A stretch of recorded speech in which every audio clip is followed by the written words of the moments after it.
Salut à tous les amis, alors bienvenue sur la chaîne Crockbooks. Aujourd'hui je vais vous faire un petit review de manga.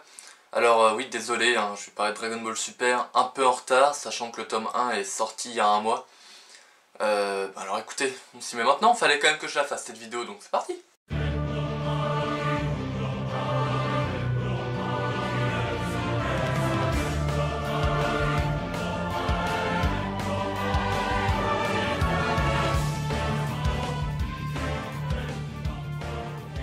Alors Dragon Ball Super tome 1, faut savoir que j'étais tout excité à l'idée d'aller l'acheter.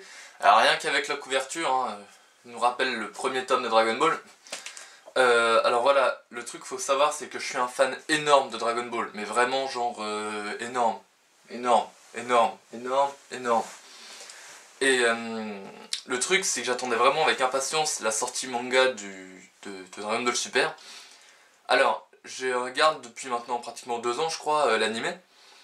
Le truc c'est que j'ai toujours considéré que ce qui était papier était canon, pas vraiment l'anime. Là je commence à me poser un peu la question quand même, ouais. Alors pour bien vous prouver que je suis quand même assez objectif, faut savoir, histoire vraie, que pour aller le chercher j'ai tapé un sprint énorme. J'ai failli me fracasser la gueule en allant le chercher clairement. Alors, qu'est-ce qu'on peut dire du tome 1 de Dragon Ball Super? Alors, déjà, au niveau des dessins, c'est Toyball, donc Toyotaro qui est au dessin, et donc qui remplace Akira Toriyama, qui lui par contre scénarise. Comment dire? J'aurais peut-être préféré Youngji. Alors, pourquoi je dis ça? Déjà, je vais vous mettre un dessin comparatif. Voilà. Le truc, c'est que je trouve que les dessins de Toyotaro sont pas assez détaillés, ils sont beaucoup trop, je sais pas, assez fades, il manque un truc en fait. Enfin, il y avait une image comme ça, faut que j'essaye de vous la mettre. Un dessin où on voit un comparatif entre celle qui se fait arracher le bras dans Dragon Ball, dessinée par Toriyama, et à côté on a Zamasu fusionné dans la même posture. En fait, Toyotaro a essayé de reprendre cette posture en hommage, plagiat comme vous voulez, et on voit clairement, il y a une très grosse différence. Alors oui, on peut pas forcément avoir les mêmes traits que Toriyama, mais je pense qu'il y avait plein de dessinateurs qui auraient quand même pu dessiner Dragon Ball Super à sa place. Je pense notamment donc voilà, à Youngji, qui avait dessiné un Dragon Ball After Future, qui était d'ailleurs beaucoup plus beau que celui de Toyball, et bien plus agréable à lire. Et je pense notamment à éventuellement Gogeta Junior, Dragon Ball Multiverse, ou surtout le grand Asura qui dessine actuellement Dragon Ball Multiverse. Je trouve que ça aurait été vraiment une meilleure idée. D'autant que c'est des dessinateurs français aussi, Gogeta Junior et Asura. Après, c'est peut-être ça qui pouvait bloquer, oui, je peux comprendre. C'est con. Bon alors, au niveau de l'histoire maintenant, pour vous donner une petite idée, l'histoire c'est un petit peu comme quand il te reste une tagada dans le paquet, c'est celle que tu prends.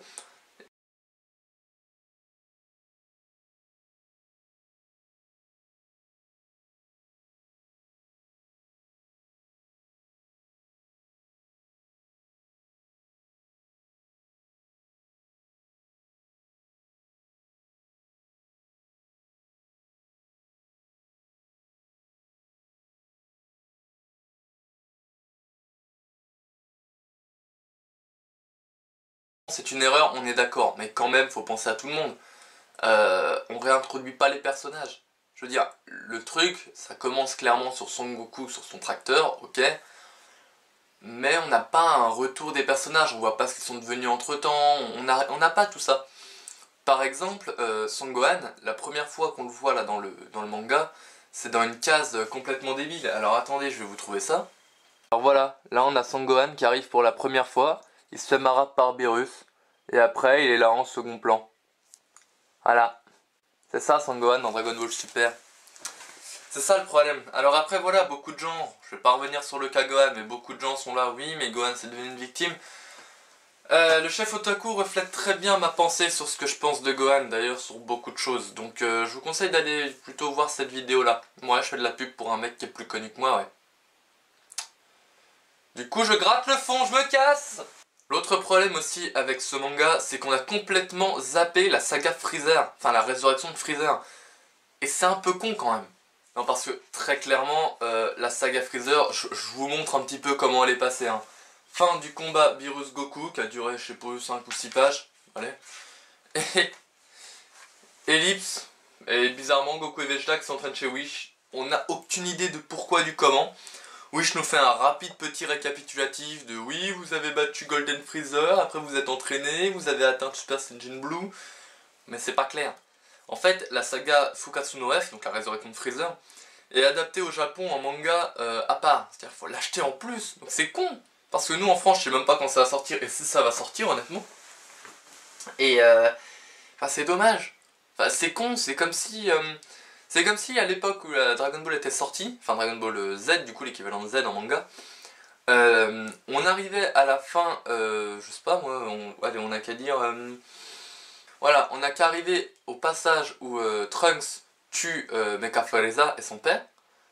Là on a une ellipse, on lui dit qu'il faudra acheter la saga des cyborgs, et on passe directement à celle-là. Bah c'est un peu con quand même. Bah il manque un bout là, ouais. Il manque un gros bout même. Après voilà, il n'y a pas que des points négatifs, j'aime aussi énormément les libertés qui sont prises par Toyotaro pour le coup. Voilà, c'est le côté où le manga papier a un très gros écart par rapport à l'animé. Il y a vraiment des libertés qui sont prises, hein, je vais spoiler un petit peu. J'ai lu déjà les autres scans, et dans le dernier scan à l'heure actuelle, enfin il me semble, hein, s'il n'y en a pas un autre qui est ressorti entre temps, on a Vegeta qui se transforme en Super Saiyan God, donc avec les cheveux rouges, ce qui n'est pas présent dans l'animé. Après, ce qui est dommage, c'est que voilà, il y a quand même des choses qui sont bien dans l'animé, qui sont, elles, par contre, pas intégrées dans le manga. Comme le Kaioken Super Saiyan Blue. Ça, je trouvais que c'était une bonne idée. C'était sympa, ça changeait.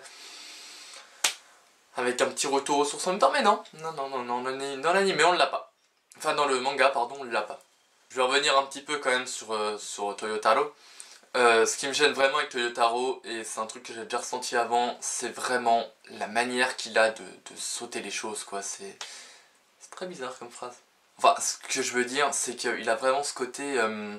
Enfin, lisez le Dragon Ball After Future de Toyotaro, celui dans lequel on a Zaiko, hein, donc Zikor, comme vous voulez. Déjà, la première fois que j'avais lu ça avant, je l'ai lu, j'ai dit c'est pas possible, c'est du fanservice, ça va beaucoup trop vite. Je veux dire, les trucs, ça se passe en une fraction de seconde. Gohan qui se fait taper par Zaiko, en 2-2 il devient Super Saiyan 4. J'ai pas compris, j'étais pas prêt. Mais vraiment pas prêt. Alors qu'à côté de ça, par contre, on va avoir Youngji par exemple, avec son Dragon Ball After Future, qui a lui un 3 sagas, hein, clairement, c'est en 3 sagas, alors que Toyotaro, il a passé tout son temps à dessiner un truc avec Zaiko, je sais même pas s'il l'a fini du coup. Mais oui, voilà, on a vraiment Toyball qui a carrément... Youngji qui a carrément eu le temps de faire une saga avec Iz, alors le soi-disant fils de Freezer, mais ça je peux pas trop vous le raconter. Vous allez peut-être me dire c'est redondant, mais c'est pas aussi débile que de faire revenir Freezer. Ça revient un peu au même, c'est même mieux géré pour le coup. Alors après, je sais plus trop ce qu'on a comme saga, mais mince, je sais plus ce que c'est, mais c'était bien. Et après, on a la saga des deuxièmes dragons maléfiques, qui est juste excellente. Enfin, clairement, elle est géniale. C'est vraiment digne d'un Dragon Ball. Et ça écrase Dragon Ball GT, clairement. C'est parfait. Il a même eu le temps de faire un petit chapitre one-shot, où on voit Goku et Vegeta qui s'affrontent. Le mec, en Super Saiyan Blue, hein, je dis bien, le mec, il avait carrément récupéré l'idée, les remettre dans leur pose d'origine et se battre dans la salle de l'esprit du temps. Ça vient de Junji. Ça, on le dit pas. Bah non. Et lui, il était pas prêt. Bah non, il était pas prêt du tout. Après, le meilleur fan manga pour moi, encore une fois, je le dis, hein, c'est Dragon Ball Multiverse. Bon, là, j'ai acheté le tome 10. Parce que c'était celui qui m'intéressait le plus à ce moment-là. Alors attention, hein, vous n'êtes pas obligé de les acheter. De toute façon, vous pourrez les acheter qu'en convention, vu que Saladjir l'a dit lui-même. Vous ne pouvez pas les acheter sur le net, ils n'ont pas les droits de les faire, c'est considéré comme du fan art, et non pas comme du fan manga. Enfin si, mais c'est vraiment vendu comme du fan art. Et en plus j'aime beaucoup le format, je trouve ça vachement sympa. Donc voilà, et vraiment c'est le côté où... Chaque SD de Dragon Ball Multiverse, je sais pas si c'est vraiment le cas, mais il y a eu un petit peu de pompage là. Et c'est pas une référence sexuelle mon gars, non. Non, ce que je veux dire, c'est que l'idée du tournoi interuniversel, ça vient de Dragon Ball Multiverse à la base. Ils ont commencé en 2008. Là, c'est en 2015-16, quand le tome 1 de Dragon Ball Super est sorti, et même avant que l'idée du tournoi interuniversel est arrivée. Je pense que les univers parallèles, ouais, c'est Dragon Ball Multiverse en fait, en moins bien. Je peux pas dire autrement. Après, Toyotaro, il a aussi fait quelques petits trucs bien, hein. Par exemple dans l'exclusivité, il avait fait des pages exclusives dans un des V-Jumps récemment. Et d'ailleurs ce one-shot qu'il a fait sera en cadeau avec le tome 2 de Dragon Ball Super, qui sortira en juillet en France je crois. Dedans on a les raisons de pourquoi Pilaf et sa bande sont redevenus jeunes durant la saga Cyborg dans l'univers alternatif de Trunks et donc aussi dans la timeline principale, donc l'univers 7 du coup, mais 7 le nôtre. Donc 7.2, on pourrait dire ça comme ça. Les timelines de Trunks c'est un peu compliqué, hein, faut vous pencher un petit peu sur le sujet. C'est quand même vachement sympa, même s'il y a quelques incohérences à chaque fois, c'est cool quand même. Ouais. Après, comme je vous l'ai dit tout à l'heure, j'ai déjà lu les autres scans. Alors le truc c'est que voilà, les scans quand je les lisais, je me disais... Ouais bon, ça va vite, mais peut-être parce que c'est moi qui les lis comme ça avec la roulette, je prends pas le temps de regarder les pages. C'est vrai que c'est pas la même sensation quand même, on s'en rend quand même vite compte. Mais là vraiment c'est vrai que ça va vite. Mais donc pour avoir lu quand même la suite, c'est vrai que le rythme ralentit quand même. Et ça c'est plutôt bien. Parce qu'arrivé à l'arc Trunks du futur, les dessins, enfin on prend plus le temps de découvrir l'histoire, on prend plus le temps de faire chaque chose.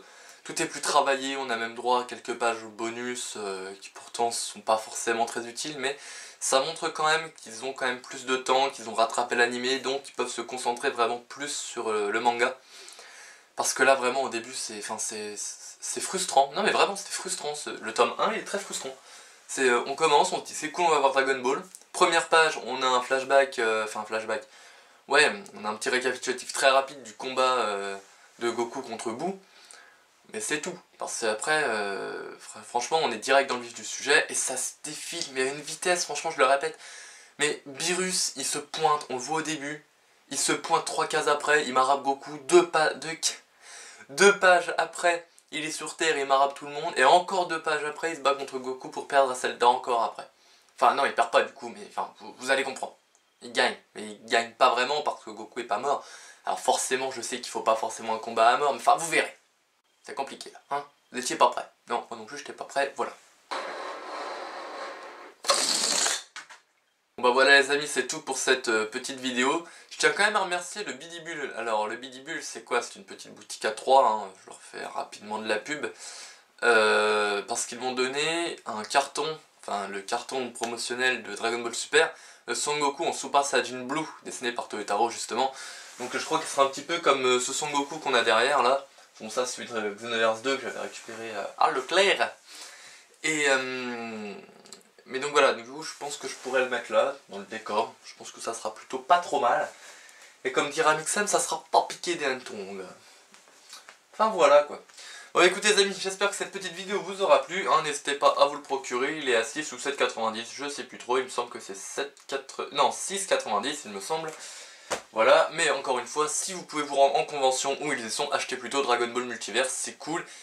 C'est le prix d'un manga, hein, si ma mémoire est bonne, un manga classique.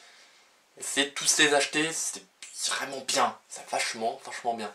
On prend pas en compte des BGT, et en plus, dans Dragon Ball Multiverse, je dis ça comme ça, hein, pour les rageux fans de Broly, Dragon Ball Multiverse, ils ont trouvé un moyen de faire que Broly soit canon. Alors allez-y quoi, c'est quand même beaucoup plus intéressant. Moi ce qui m'a plu c'est vraiment le côté où ils ont rendu cohérent l'apparition de Cooler, le frère de Freezer. C'est devenu canon aussi. Mais c'est logique. L'apparition de Broly, je l'ai dit, dans le multivers, elle est canon. Et c'est logique. Alors faites-moi confiance, rendez-vous en convention et achetez Dragon Ball Multiverse. À la base je faisais une vidéo sur Dragon Ball Super et au final, voilà que je fais de la pub pour Dragon Ball Multiverse, n'importe quoi. Voilà les amis, j'espère que cette petite vidéo vous aura plu. Bon si c'est le cas tu fais comme d'hab, hein, tu peux t'abonner, tu peux mettre un pouce bleu, aller sur la page Facebook pour être au courant de toutes les actualités. Même si c'est vrai que des fois je dis un petit peu de la merde, hein, parce que je suis toujours en retard. Comme par exemple la vidéo Pokémon avec Poppytox et Poppytax que je vous promets depuis je sais plus combien de mois. Ouais elle est en retard, ouais, j'ai 2-3 petits problèmes au niveau du montage à ce niveau là. Mais elle va arriver quand même, hein. Vous inquiétez pas, vous l'aurez cette vidéo, il n'y aura pas de problème. Bon bah voilà les amis, allez, à plus tout le monde, ciao. Eh bah non, tu as cru hein.